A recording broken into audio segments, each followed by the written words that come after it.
Hello everybody, we're back here on the channel with another video covering Ultimate Hunting. We have a ton of different things that we were given from the developers of Ultimate Hunting to kind of show off to you guys. A lot of other creators have already shown this stuff off, but I figured why not show it off myself as well, since a lot of you wanted to get my opinion on everything as well.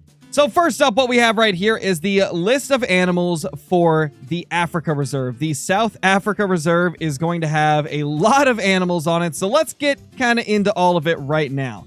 Now, first off, we have the African bush elephant. This is insane. It's amazing that we're going to get a hunting game, a modern hunting game that actually decided to do elephant, because there's a lot of games that have just opted not to do it. So it's good that we're finally going to get a game that has elephant once again. I think the last one I can remember that had it was obviously like some of the Cabela's African games, but those were more of like unrealistic, like arcade animals charging at you all the time type of things. But still, I think that was one of the last games that had it, as well as the Hunting Unlimited games. Then we've got the Southern African giraffe. I can't recall any hunting game having giraffe. I might just be not thinking of all of the hunting games out there, but I don't think I've ever seen a hunting game with giraffe in it. So that's going to be kind of sick. Then we've got the Cape hippopotamus, man. They've just got everything on this map right here that is considered like the big, dangerous game of Africa. It's incredible. This is going to be a lot of fun, I got a feeling, man. Southern lion is the next animal on the list, which I'm going to assume that's pretty much just, you know, lions as we expect lions to be. We've got the Cape buffalo, one of my favorite animals that you can find in Africa. We've got the Nile crocodile, which is going to be pretty cool. The Hunter Call of the Wild has saltwater crocodiles, but not Nile crocodiles, so that's kind of cool. Then we've got blue wildebeest. We've got the Burchell's zebra. Zebra are another animal that I've always wanted more hunting games to include, but they just never do. Zebras are going to be pretty sick. They're going to be really incredible, I imagine. Then we've got the greater kudu, which is a fan favorite from a lot of people. It's something that we have been wanting in the Hunter for a long time, but never got, as they're just more impressive than the lesser kudu in pretty much every fashion. Then we've got the southern Chakma, something baboon. So we've got baboons. We've seen the baboons in the trailer. And at one point, we will take a look at some cool animations for the baboon as well. That's going to be later on in this video. We've got the Cape black-backed jackal. So we've got a jackal. We've got the southern warthog, which is going to be nice as well. Can't have an Africa map without warthog. We got Gurney's helmeted guinea fowl, which I believe we also have some more stuff to take a look at later on relating to these guys. We've got the white-faced whistling duck, which I've never heard of, so I have no comment on that, but it seems like it could be kind of cool. We got the African savanna hare. I mean, you got to have some type of small game. We've got the Cape ground squirrel, which is going to be incredible. I cannot believe we've got squirrels. That is going to be so much fun. That is one of the most requested animals in the Hunter Call of the Wild of all time, so it's nice that Ultimate Hunting has decided to give us squirrels from the very beginning. Then we've got the Cape rock hyrax, which I have no clue what that is. In fact, I'm going to do a little research on it right now. Okay, so they honestly look like some type of big rodent mammal thing. It's hard to explain. I'll dig through, and if I find some images of it in the actual asset pack here, I will pop that up on screen in editing. But they look interesting. The rock hyrax, wow. Apparently their closest living relatives are elephants and manatees, so that's interesting. So now we've looked at everything that can be on the South Africa Reserve. Let's take a look at what can be on the California Reserve. You know, although the Southern Africa Reserve is going to have a lot of awesome species that I'll probably hunt a lot, like the elephants, the giraffes, the zebra, etc., etc., etc., I do think that I'm probably going to spend a little bit more time on this map right here, because I very much am a antlered game hunter. I prefer going for deer, elk, stuff like that, and this map's got all of it. I mean, right off the bat, we've got the California black bear and the Thule elk. I believe it is pronounced Thule, but it could be Thule elk as well. I'm not 100% sure, but I believe I've heard a lot of people say Thule. And then we've got the North American cougar. We've got the Colombian blacktail deer, which we love to see. I have a Colombian blacktail deer everywhere around where I live. We've got the California mule deer, which is also going to be really sick. We've got the desert bighorn sheep.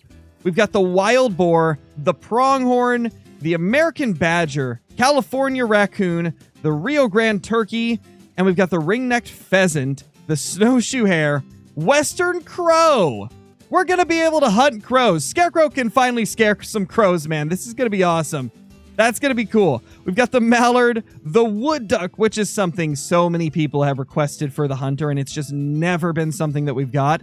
And then rounding it out with the California quail. Now, there's a lot of animals on this list that I'm excited for. Obviously, stuff like pronghorn, things like badgers are going to be cool, bighorn sheep. But the mule deer, the black-tailed deer, and the elk are probably the animals I'm going to hunt the most. Because like I said, I like antlers. I'm probably going to be trying to get the monster trophies of all of them. I can't wait for it, man. It's going to be a lot of fun. Now, next up, we're going to take a look at some of the renders of some of the different species. This one right here being the helmeted, I think it's the helmeted guinea fowl, but it's the guinea fowl species that's going to be on the Africa Reserve. And we've got a lot of different angles to look at right here. There is quite a few different angles for this little guinea fowl, and it really gives us a good idea of what they're going to look like. Now, something to keep in mind is that this is likely going to be early on images. They're probably going to look a lot more polished than this, which we definitely saw in the trailer. So keep in mind, this is all old images as far as I know. These are from quite a while ago, but let's just zoom in a little bit and take a look at the colors and stuff that are on these guys. That is beautiful. That looks absolutely amazing. I love the blue coloration throughout the wings. You got the blue, red, and then kind of like, I don't know, pale yellow head. Looks good. Looks really good. Now, here is the jackal. Now, it does say that this is without the fur, so this is not 100% how it's going to look in-game. This right here shows it without the fur because this is just a render, but it gives us an idea of like the shape of the model. Obviously, it's going to look a little different in-game because it will have the fur that will kind of fill it out a bit. But that is like the base model for the jackal. It's looking all right. I mean, like I said, this one's going to be tough to judge until we can see it with the fur, but looks all right from here. Next up, we've got the kudu without the fur as well. This is, again, a render without fur, so it's going to be hard to tell exactly how they're going to look once we get them in-game, but they look pretty good. Off the bat, they look solid. I mean, I'm pretty sure this is another one we saw in the trailer, so I believe we have already seen what the kudu look like, but they look solid.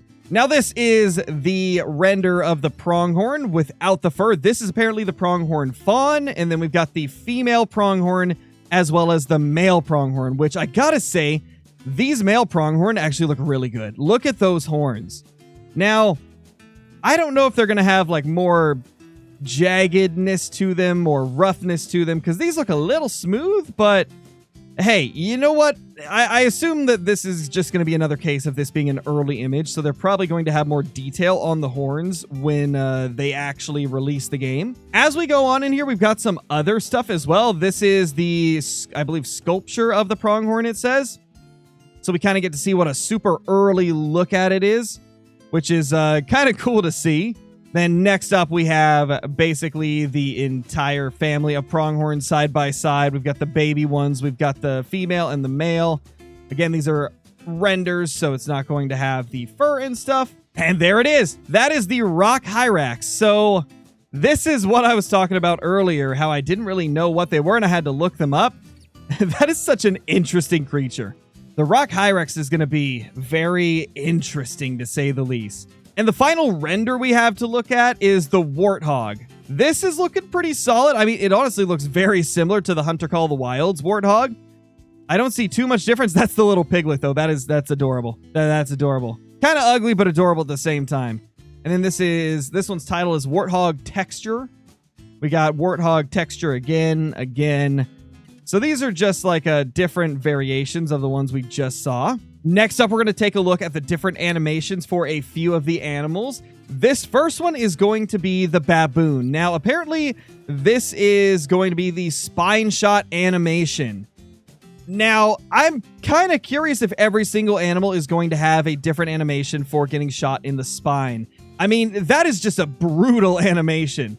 If all the animals have a reaction like that to getting shot in the spine, This game is really going to make you think twice about making a risky shot, because that is just brutal. That is crazy. Honestly, if they do it for every single animal, that might be the most detailed, like, shot animations and death animations that we have ever seen in a hunting game. It's pretty crazy and quite impressive.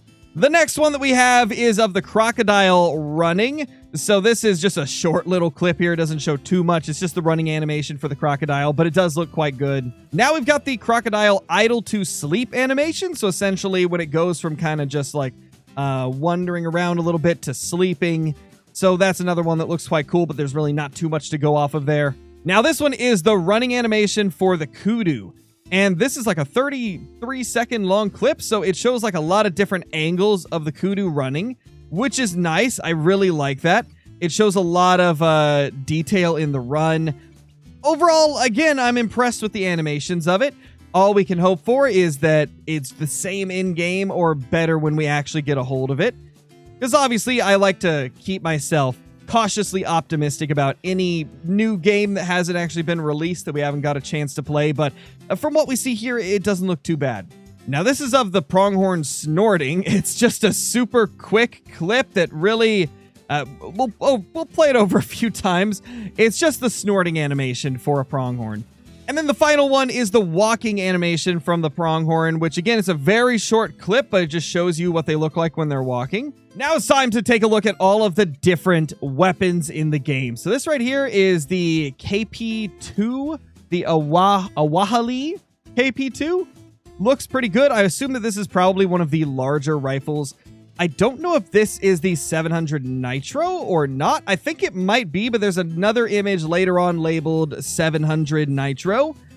I think, if I'm not mistaken, I believe there is two 700 Nitros, if I'm not mistaken. I feel like I covered this in the past, that there was like a couple different variations of the 700 Nitro. So take that with a grain of salt, but I'm pretty sure this is a 700 Nitro as well. Let's zoom in a little bit so we can kind of get a look at it.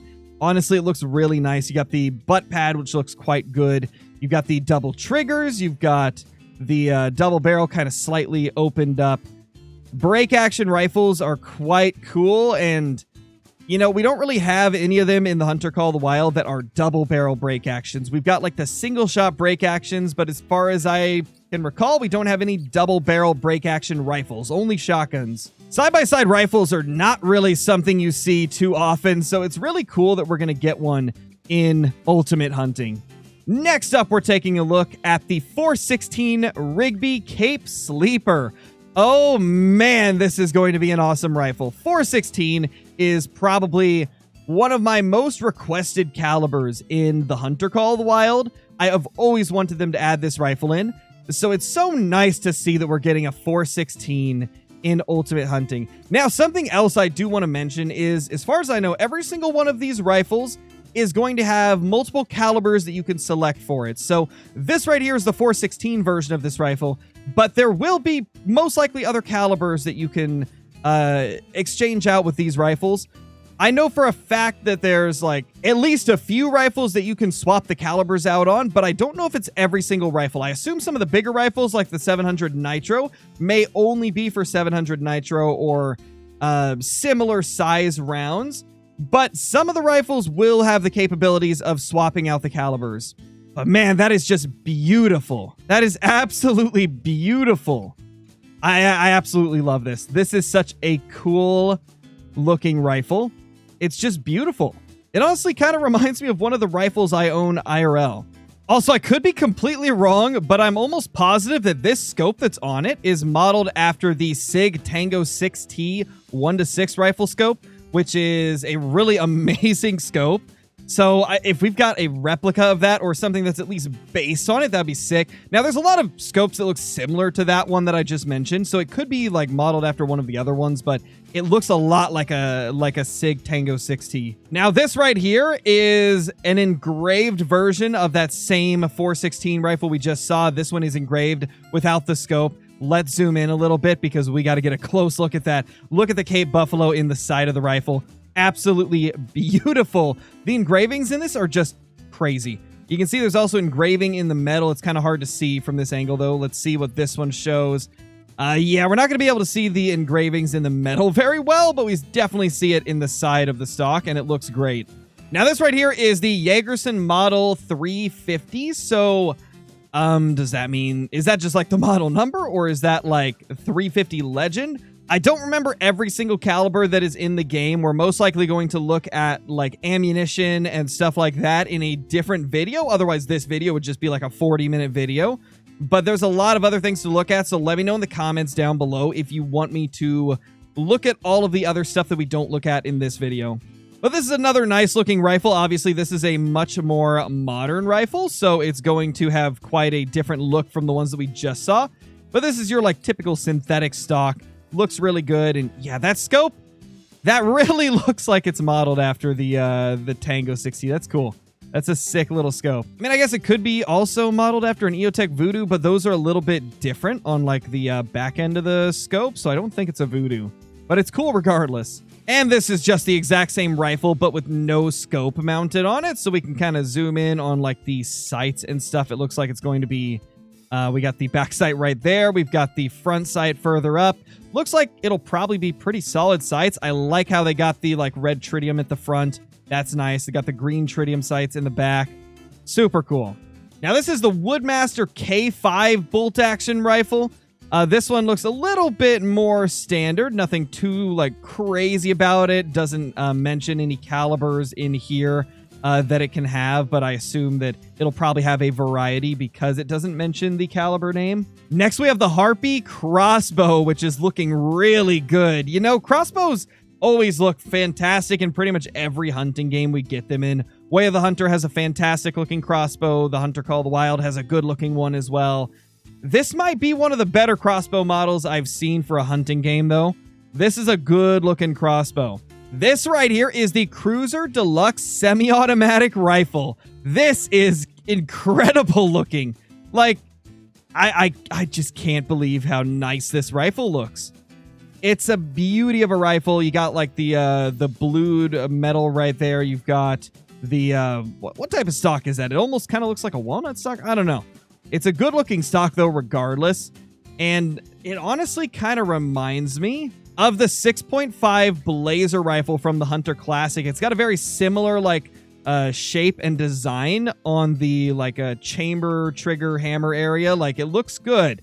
Looks really solid. Next up is a rifle so many of us will be dying to use when this game comes out. This is the Express Rifle 700 Elephant Killer. So this is a 700 Nitro Express Rifle. This is what we will be using to take down the elephants. And I mean, we already know there's going to be at least a couple people that decide to take a rabbit out with it. But hey, it is what it is. But this is the way the rifle looks. I think that looks really clean. It's a very beautiful rifle. And the crazy part is, this isn't even like the premium version of it, because there is also an engraved version of it. So let's look at that next. Boom. That is beautiful. The engraved version is very similar, but it has engravings of elephants in the side. Now let's go up to this one. I think that gives us a better view. Yeah, that's beautiful. That looks so good. Obviously, it's kind of difficult to see the fine details with this image right here, but it looks really good from what we can see. And this right here is our lever action rifle, the Wester 12 lever action. Another solid looking rifle. This one's a bit more basic, but I mean, let's be honest, most people don't really own like super fancy lever actions from what I've seen at least. I've never personally owned a lever action. I've only owned semi-automatics and bolt action rifles, but still, this is a really nice looking rifle, even though it is a bit more basic. I wonder if this is going to come in 22, because it looks like it could be possibly like a smaller game rifle, as well as also doubling as that like 30-30. Since they're going to have interchangeable calibers, I'm wondering like how much of a visual difference we'll see between them. This right here is clearly not a 22 as far as I can tell. I think this is most likely the 30-30 version of the rifle, but I hope that they've got a smaller caliber like 17 HMR or 22. That would be pretty cool. Next up is the Ostelli TX5 over and under shotgun. A very good looking gun, as we can see. It's honestly kind of a fancy one, man. It's a fancy looking shotgun. This reminds me of like some of the competition shotguns that you see. It's got like the raised cheek rest right there, the raised cheek pad. It's got a really fancy look to it. A lot of like a kind of polished brass or gold trigger and safety. That's really cool looking. And wow, just that thing looks like a beastly shotgun. And if we go down here, we can see that it does have some chokes on it as well. There is chokes on the barrels. So that is one thing that is going to be in this game as well, is attachments for the muzzle of the weapons. So that's going to be pretty sick, being able to swap out stuff like chokes and things like that. Now, this one right here is the Sloth MDR-70 recurve bow. Just your standard recurve bow. Nothing too, like, insane about it. Although, I got to say, it does look quite nice. It's got a good wood grain finish on it. Very beautiful bow. Now, this revolver right here is called the Goliath B500. I can only imagine that that means it will probably come in 500 Magnum. Although, it's interesting if this is a 500 Magnum. I'm curious why they went with the short-barreled version of a 500 Magnum. Because those would be a little bit harder to manage than a long-barreled version of it. But regardless, it looks really good. Again, I don't know if 500 Magnum is going to be a caliber. If you guys want me to, we'll look at all the different ammunition calibers and stuff like that in a separate video. So, again, comment down below if you want to see me review, like, all of these stuff that I'm not showing off in this video right here. But this is the Goliath B500, and if it is 500 Magnum like I think it might be, that would be incredible. Now, this right here is the Ocelot revolver. I assume that this one will probably have your standard, like, 357, 44 Magnum, 45 Colt, things like that. It's hard to say. Again, the previous revolver could be those calibers as well, since you can swap out calibers with a lot of the weapons in this game. So this right here is the Rossler Titan 6, another one of the rifles we will be able to use here in Ultimate Hunting. Now, let's zoom in a little bit because there's something I wanted to look at. This front end of this looks very similar to what the 30-06 bolt-action Eckers looks like in the Hunter Call of the Wild. It's got this kind of like a raised piece there at the end of the forestock, and then if we go to the back, it's got the thumb stock, which is kind of cool. This is a really awesome looking rifle. It's one of those simple but awesome looking ones. Now, this one right here says that it is the Savage 110. Now, I don't know if it's actually going to be called that in game, but I believe it is modeled after it. So yeah, it's called Ranger right here, it looks like, but it's modeled after a Savage 110, at least I assume, with the name Savage 110 on the image. It looks good though. Yeah, after a quick Google search, this is 100% modeled after the Savage 110, which is sick. Savage 110 is a decently popular rifle. Honestly, a lot of the Savage rifles are very, very popular. In fact, I'm pretty sure that my 6.5 Creedmoor that I own is a Savage. Now we've got the Bushfire 300 semi-automatic shotgun. The first of the semi-automatic shotguns that we get to take a look at here. There is one more, if I'm not mistaken. I will have to go through the rest of them to remember if there is, but I think there is one other semi-automatic shotgun. This is your standard one, kind of modeled similarly to something like a Mossberg or Remington semi-auto shotgun. Now the next one right here is the Springer S12 semi-automatic shotgun. Very similar to the last one. In fact, let's just like flip between them. They're very, very similar. Two different semi-automatic shotguns. I got a feeling both of these will be used quite a bit. Now this is the last one we get to look at. The Cavia 282 side-by-side shotgun. Another very standard looking side-by-side shotgun. It's not super fancy looking, but I'm assuming it'll probably get the job done, just like any other of the more pretty rifles that we've looked at today. But anyway, guys, that is going to do it for this video here. If you want me to do a follow-up to this and look at the ammunition, attachments, some of the weapon animations, and other equipment that we will have in this game, like the decoys and things, let me know in the comments below. And if you haven't already, hit that like button. It's a massive help to the channel, and it helps these videos get pushed out to more viewers. And of course, if you're new to the channel and you want more updates on this game, as well as the Hunter Call of the Wild and many other hunting games, be sure to subscribe to the channel, as well as hitting that notification bell so that you will get notified the second that I post a video. I will see you all in the next one. Peace!